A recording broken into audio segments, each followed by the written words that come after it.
साथियों, स्वागत है आप सभी का एक बार फिर से मेरे चैनल पर। तो सीएसआईआर के पीवाईक्यूज़ को हम सॉल्व कर रहे थे। उसी के क्रम में एक क्वेश्चन है जो कि आपका क्वेश्चन आईडी 243 है और यहाँ पे आपसे कह रहा है कि following are the certain statement जो दिए गए हैं वो आपको सीड के मैच्योरेशन से आपको दिए गए हैं और आपको इसमें आपको क्या करना है, आपको करेक्ट स्टेटमेंट जो है वो आपको फाइंड आउट करने हैं।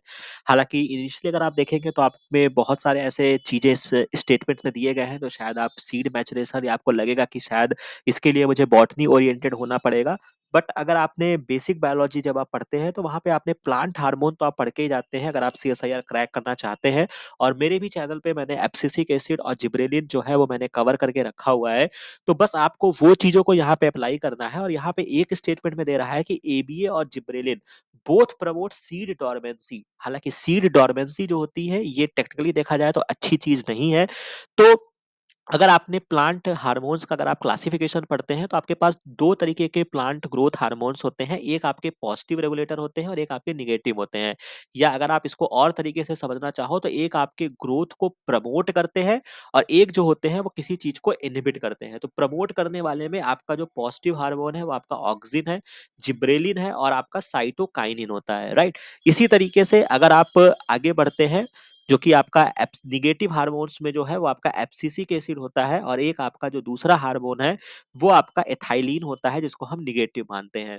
तो यहाँ पे कह रहे हैं कि एब्सिसिक एसिड और जिब्रेलिन दोनों ही सीड डोरमेंसी को प्रमोट करेंगे तो ये गलत बात है क्योंकि दोनों तो भाई जिब्रेलिन तो पॉजिटिव हार्मोन है और दोनों सेम काम नहीं कर सकते हैं, दोनों एक दूसरे के एंटागोनिस्टिक वर्क करते हैं।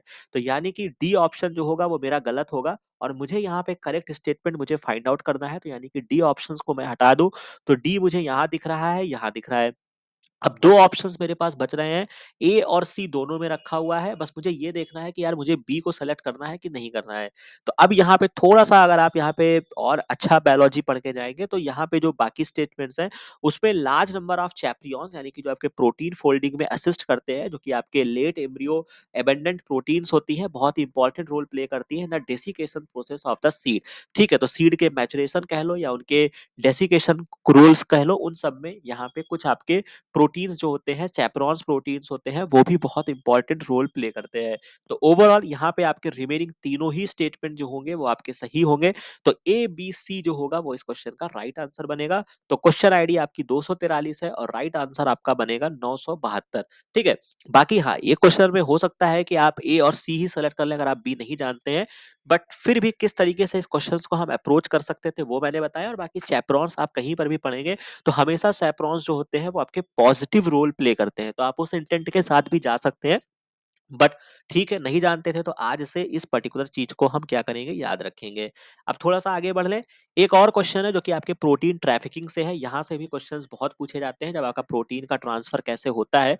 यहाँ पे भी आपको एक स्टेटमेंट जो है आपको ओवरऑल यहाँ पे करेक्ट स्टेटमेंट जो है वो आपको फाइंड आउट करना है और किस तरीके से आप क्वेश्चंस को सॉल्व करने के नजदीक पहुंच सकते हैं वो मेरा बताने का प्रयास है। तो जैसा कि आपकी नजर इस सारे स्टेटमेंट्स में आपकी पड़ेगी तो यहाँ पे आपकी एक रैब फैमिली पर पड़ रही है।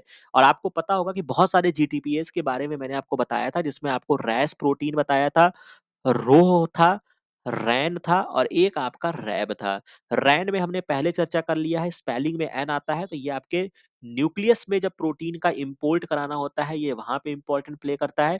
रैस जो होता है ये आपका ग्रोथ फैक्टर के तरीके से, ग्रोथ फैक्टर नहीं बोलेंगे, इंपॉर्टेंटली ग्रोथ हार्मोन्स भी नहीं बोलेंगे, मतलब ग्रोथ कराने के काम आता है। बाकी ये आपका एक तरीके का प्रोटो ऑन्कोजीन इसको माना जाता है। ठीक है? कैंसर कॉज़िंग होता है, रॉस हो गया। रोह में मैंने आपको रटाने के लिए बताया था कि रो की स्पेलिंग में गोल सा आता है, तो इसको सेल्स के तरीके से मान लो। तो साइटोस्केलेटन को मेंटेन करने में रोह की भूमिका होती है और रैब जो होता है, ये आपके वेसिकल टारगेटिंग में इम्पोर्टेंट भूमिका प्ले करता है। अब इससे ज़्यादा आपको क्या समझाया जाए? तो यहाँ पे जब आप वेसिकल का स्टेटमेंट पढ़ेंगे, tethering the vesicles involve small guanosine triphosphate जो कि आपका यहाँ पे लिखा गया है, जो कि आपके रैब फैमिली है। तो यानी कि डी जो है वो तो मेरा भैया पक्का करेक्ट होगा। तो यानी कि डी जहाँ-जहाँ रखा है उसको उठा लो, बाकी को कट कर दो। यानी कि एक ऑप्शन आपका एलिमिनेट हो गया। बाकी अगर आप इसमें और डिटेल में अगर आप समझना चाहेंगे, जैसा कि अभी इसके पहला वीडियो जो भी आपको अपलोड मैं करूँगा, वहाँ पे हमने रिसेप्टर मीडिएटेड एंडोसाइटोसिस के बारे में थोड़ी चर्चा की हुई है, जहाँ पे हमने एपोट्रांसफेरिन की बात की है, जो भी आपको कुछ देर में आपको वो वीडियो मिल जाएगा। तो वहाँ पे हमने बात किया है जहाँ पे जब आप पूरे पाथवे को पढ़ते हैं तो वहाँ पे बहुत सारे आपको एडाप्टर कॉम्प्लेक्सेस आपको देखने को मिलते हैं। तो जो आपके कार्गो प्रोटीन्स होते हैं ठीक है?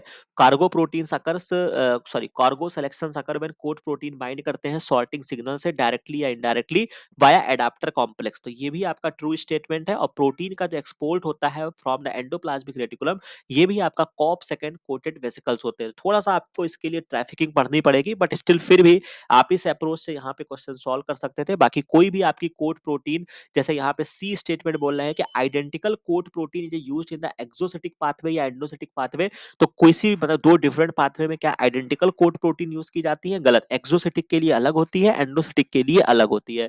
तो इस तरीके से आप सी ऑप्शन को एलिमिनेट कर सकते हैं और ए बी डी जो होगा वो आपका राइट आंसर बनेगा। बाकी लिटिल बिट कोशिश करिएगा कि एक बार प्रोटीन ट्रैफिकिंग अपने लेवल पे भी एक बार जरूर पढ़ लीजिएगा। बाकी कुछ ऐसा नहीं है, अगले वीडियो में हमने रिसेप्टर मीडिएटेड के बारे में चर्चा किया हुआ है, तो थोड़ा बहुत आपको आइडिया लग जाएगा। बट इन दो क्वेश्चन से हमने ये समझाने का प्रयास किया कि किस तरीके से अगर आपको घबराना नहीं है और उस क्वेश्चंस के मतलब एलिमिनेशन प्रोसेस पे आपको चलना है, ताकि आपका कुछ काम जो होगा वो आपका आसान हो जाएगा। तो क्वेश्चन आईडी आपकी 227 थी और इसका जो राइट आंसर आपका निकल कर आएगा वो आपका 905 होगा। तो आशा है कि ये वीडियो, ये इन्फॉर्मेशन और इस तरीके की सारी चीजें आपको अच्छी लगी होगी, समझ में आ रहा होगा और आगे भी आप इस तरीके से पढ़ाई करते रहेंगे। बाकी मिलते हैं नेक्स्ट वीडियो में नेक्स्ट इन्फॉर्मेशन के साथ। Thank you very much.